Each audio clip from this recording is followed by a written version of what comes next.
WISU presents Chop It Up the Podcast with Amere Dozier and Baylee Chamberlain. Your key to the sports world. Let's get to it. Yes, sir. It's Chop It Up the Podcast. Your key to the sports world. I'm Amere Dozier alongside my partner Baylee Chamberlain. And this is Season 1, Episode 7. Baylee, what's going on today, man? Dude, we're already 7 episodes in. This is insane. Feels good because people, they don't think you're going to do it. But, we keep That's what I'm saying. Keep it coming, you guys. We're consistent with it. Go ahead and unlock the sports world with the headlines. All right, in local news, the boys basketball season begins next week. November 26th, Terre Haute South and West Vigo both play at home. South plays in Cloverdale and West Vigo plays Vermilion. On the 27th, Terre Haute North hosts Mooresville, and Northview has a delayed season opener. They play their first game on December 6th against Sullivan at home. Indiana State's men's basketball team received a couple commits over the week. 6'2" guard Julian Larry from Little Elm, Texas, was signed along with 6'10" center Nick Hiddle out of Culver, Indiana. They have also received multiple other signees. The Sycamore volleyball team won in their senior night 3-1 against Missouri State. Their next game is at Illinois State. In national news, the Indianapolis Colts running back Marlon Mack out indefinitely after having surgery on his hand. And then Duke basketball moves up to number 1 in the polls as they stay unbeaten, while Louisville, they moved up to number 2 in the rankings. All right. All right, man. It's time for Sycamore Spotlight. Indiana State, they played their last home game last weekend. And Senior day. Yeah, and they got a win, 24-17 win. Yep. What were the main things that you've seen out of that game? It was kind of balanced between running and passing. Yeah, that's the main thing I noticed too. The viewers, they'll hear every week us saying they need to pass the ball, pass the ball. But I think they did a really good job this week of mixing it up and being effective on both sides. Yeah, because Wilderman, he had a good game. He was 17 for 20, 140 yards. He didn't score, but, this is the thing. Sometimes all you have to do is facilitate a game. Sometimes all you have to do is not mess up. And he didn't have any turnovers, which is great. Yeah, he did a good job with that. Another guy that did a really good job that I've been trying to tell you guys, it's 2 guys at the beginning of the season, and you guys can ask Baylee, he's here to vouch for me, that I said to get the ball in their hands, and that's Nick Sims and that's Dominique Daphne. Both of them are talented people. Dominique Daphne, big guy, can move. I wasn't even talking about giving Dominique Daphne the ball as a running back. I wouldn't have even thought that was going to be a thing, I was just saying throw him the ball. Yep. That was the main thing I was saying, but if you want to give him the ball running it, that's fine. He was averaging 4 yards of carries. Nick Sims averaging 12 yards of carry, and he had a touchdown under his belt. So, like I said, as soon as he scored that touchdown, I immediately texted you and said Nick Sims. Yeah, man. Because I know this man is a huge, he just believes in Nick Sims, and look what he does. Now, another thing that I seen that as far as Indiana State out of the defense is they put a lot of pressure on Youngstown State. I seen the quarterback, Joe Craycraft was the name of the Youngstown State quarterback. He kept getting happy feet. So they were putting real good pressure on him. They did a lot of stunts up front. And really, Youngstown State found their success when Craycraft ran the ball. Yeah. And he had those draw plays. He had those huge runs right up the middle. But when they were passing it, the success really wasn't there. It was really when he was running that ball. Yeah, and this is the thing. You look at the sacks. Curtis Wilderman, he got sacked 4 times. But Joe Craycraft, he only got sacked twice. But Joe Craycraft was 11 for 33, while Curtis Wilderman was 17 for 20. So, it's just, Craycraft scored. Exactly. But, that was off a rushing touchdown. But the main thing that I can say I seen differently was the way that they, they switched it up on offense with the pass and the run. And, I went to the press conference and I listened to what Coach Mallory said about switching it up, getting a run game that's equal with the pass game, because you look at the pass game, it was 140 passing yards for him and 242 rushing yards. Which that is what they want to do week in and week out. Yeah, and they don't usually, it's not usually like that. It's usually like more rushing yards and then not as many passing yards. So I got a chance to listen to Coach Mallory, and this is what he said. As long as I'm here, we're going to start with running the football. and they did a nice job. I mean, they loaded up the box when Dom was in there, so maybe that wasn't quite as effective, but we were able to keep them on balance by jumping in and out. So I thought our coaches did a great job. But we earned every yard. Yeah. So one thing that Coach Mallory said in that interview was that they loaded up the box while Dom was in there. So, Youngstown State, it wasn't a bad game. They got 17 points on the board. The defense really played hard, and they did a good job. And that's one thing that I did notice is they did stack up the box a lot once Dom got in there. Because they knew what was coming. Yeah, and that made Indiana State throw passes. And I'm not saying they just were getting trigger happy and going crazy, but the smart thing is they were throwing efficient, methodical passes. They were throwing those short passes that they need, hitting the flats, hitting those flare routes, the hitches. Another thing is Youngstown State's corners were playing 4 or 5 yards off the whole game. So it's giving them those yards. Yeah, it's perfect to run those hitches and to run those outside, those little outside out routes, those routes to the flats. It's good to run those things because especially when they're playing off that far and they're trying to blitz and play man coverage with it, it's just not working. Yeah. And that's one thing that I see Indiana State do that was working. They blitzed a lot of people, but were playing man-to-man. So I think it was a pretty good game. I think Indiana State did a good job. And you can just see it in Wilderman's stats, 17 completions but only 140 yards. They weren't taking bombs downfield. They were simple passes, kind of like you said. So, yeah, you can really just see it in the stats. Yeah, but Daphne, Sims, Hopper, they did a great job. It was the three-headed monster in the backfield. And, on defense, Denzel Bonner, he had a crazy game. And, you seen what happened at the end. And he was still, he was going crazy. And he was loving it. Yeah, that's what I like, though. I love when you can, enjoy yourself.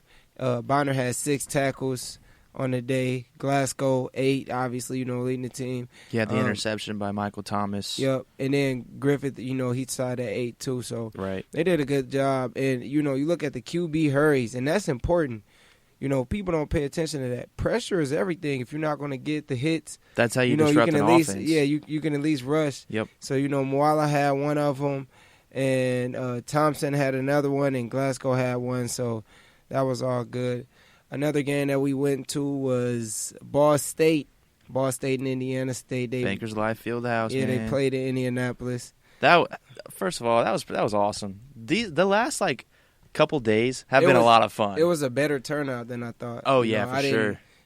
I didn't think that many people were going to come. I'm not saying it was like a packed house, but it was a good turnout. And it was an Indiana State technical home game, so they had their PA guy there. They had the same kind of warm-ups. They had the introductions, so it felt like you were at the Holman Center, but you look around and you're at beautiful Bankers Life Fieldhouse. Yeah, and another thing they did is I remember me and you were talking, we were like, man, I hope they do something good for the intro, turn off the lights, and they did all of that. Yep.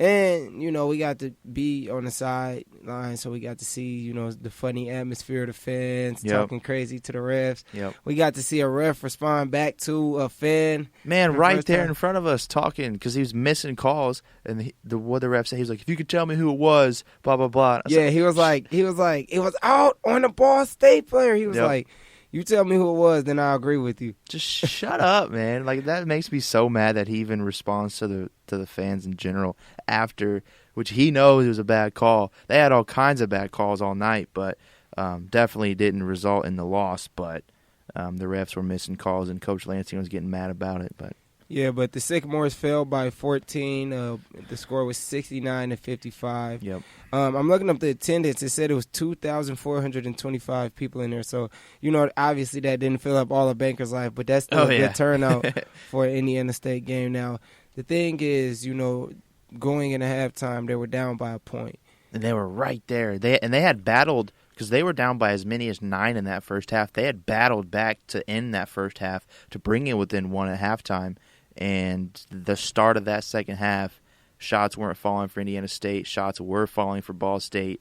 And they just found themselves hovering down about that 14, 15-point margin the rest of the game. Yeah, one thing I noticed was the first thing I noticed is, Key kind of had an off night, Tyreek Key. He was 1 of 6 at half. Yeah, and the thing is, sometimes he has those silent nights, and then he kind of builds up because I feel like that's the type of night he had when they played Louisville.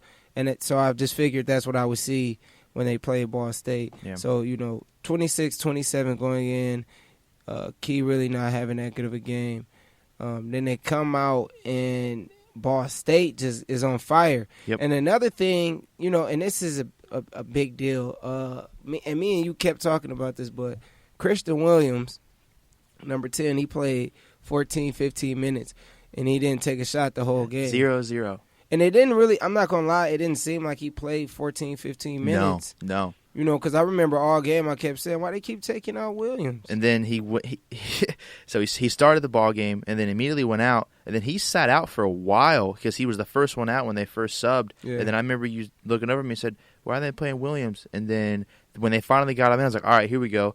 And then we heard Coach Lansing, because we were about 5 feet away from the bench, and we heard Coach Lansing say, if you guys aren't going to do it, you're getting sitting out. And they weren't boxing out. They weren't talking. They were getting lazy on defense. The next possession, Christian Williams made a mistake. He pulled them right out.